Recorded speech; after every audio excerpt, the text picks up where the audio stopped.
欢迎大家又回来我的频道，今天要给大家分享一款超级好吃辣奶油鸡肉蘑菇意面。200克鸡胸肉冲洗干净以后，用厨房纸巾略微擦干表面多余的水分，然后切成1口的大小，加入屏幕上方所打出的所有的食材，抓匀以后腌制片刻。100克的蘑菇洗净切片，这个蘑菇的根的部位也是可以吃的，也同样把它们切成片就好。小半个洋葱大概60克左右切成丁，20克卷叶欧芹切碎，也可以用平叶欧芹或者是香芹来代替。我是一个狂热的芝士爱好者，所以还准备了30克的帕玛森干酪，把它们刨成丝。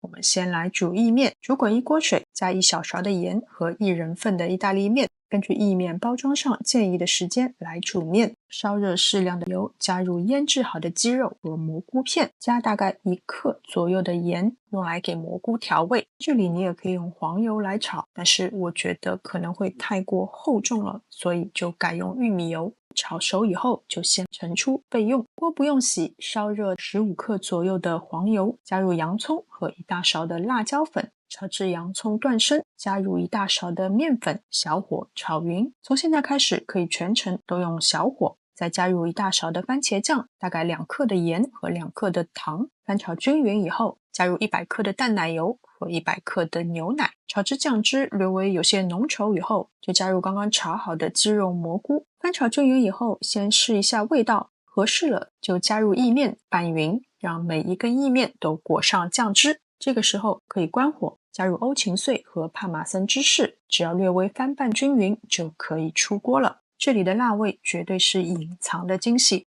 意面 Q 弹，鸡肉鲜嫩，蘑菇多汁，然后这所有的食材又被醇厚的奶油包裹着，再加上那恰到好处的一抹微辣，我想你已经可以想象得到它有多好吃了。